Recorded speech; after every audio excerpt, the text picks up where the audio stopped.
Sell You Before You Sell by Alex Rodriguez. Introduction. What is the value of being the first person to pop up in someone's mind right when they need a particular service performed? How valuable would it be to increase the success rate of your sales appointments to such a degree that you can double or triple your business? What if you could increase your authority so that people who meet with you are less resistant and your sales go through more smoothly? This is exactly what I intend to show you in this book. You will learn what I have personally done to raise my closing rates, wipe away objections before they even come up, and ultimately grow my business.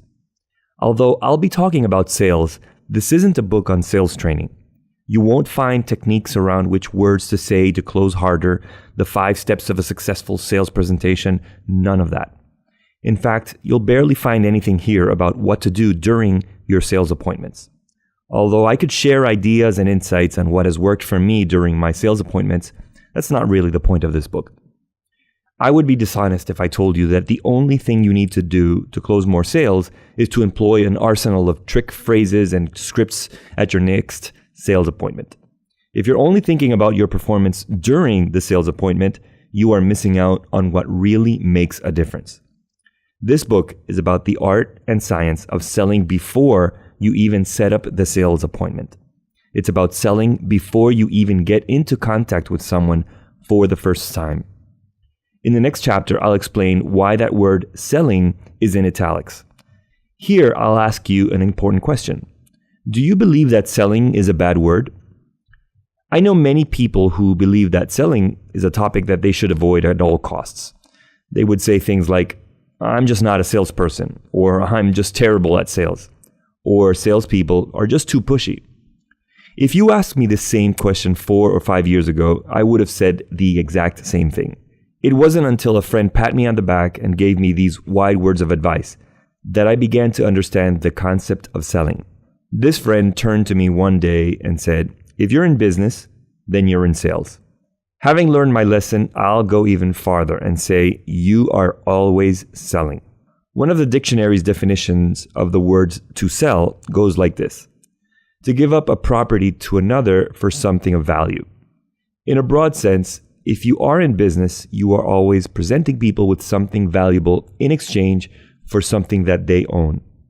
Yet, as mentioned before, for some strange reason, the concept of selling fell into the swamp of undesirable concepts, along with liars, crooked politicians, people who text and drive, friends who spoil TV shows on social media, and other things we just hate.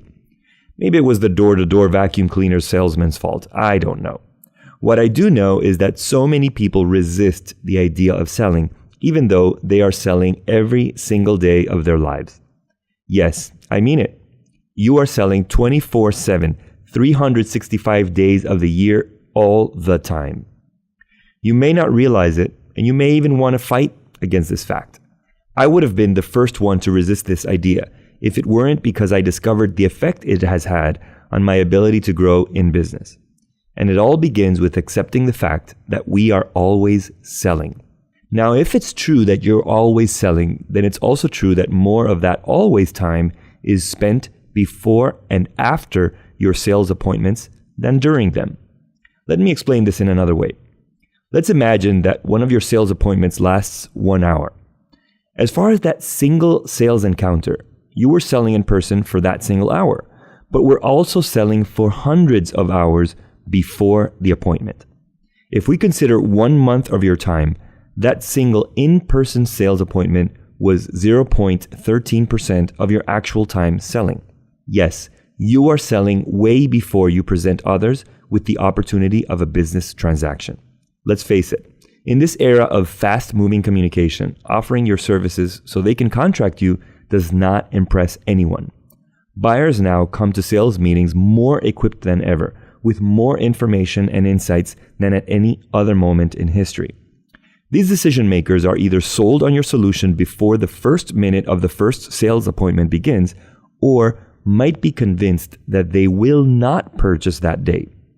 The most influential factor that will affect the sales outcome will be how well you have sold yourself before this moment. People only invest in what they know and trust, never what someone merely presents them. If they aren't deeply convinced that what you offer is the right fit for them, they will never buy from you. To convince them, you need to build that knowledge and trust, which happens most powerfully before the sales appointment. Here's an example that happened to me fairly recently. This kind of situation actually happens to me all the time, but I have one stunning experience in mind as I write this. I once met a guy at a networking meeting, shake of hands, a few words exchanged, here's my business card, thanks for yours, and that's it. We really didn't spend a long period of time talking. A month or so later, he reaches out to me via email, telling me that he had a problem with his business, and as he thought about different ways to solve it, my name came to mind. He then asked me for an appointment where I could present what I could do for his company. Now keep in mind, before he reached out, I had not sent him a brochure nor asked him to meet for coffee, none of that. Yet without doing any of these sales tactics, I came to his mind and he requested an appointment from me. His brain did the work of automatically connecting his business's need with my name. Please don't misunderstand me. There is absolutely nothing wrong with sending a brochure or asking to get together with someone to find out more about them and their needs. I'm just saying that in this situation, I didn't do any of these things, and yet I was the first person he thought of as someone who could solve his company's need. Ultimately, I did end up arranging a sales meeting, and I did close a 5-figure deal with this company without much back and forth or hesitation on their part. The process went as smoothly as it could have. Pretty cool, right? Well, I won't tell you here what I did or what I continue to do on a consistent basis to make this happen. Do you know why I won't tell you? Because that's what the rest of this book is for.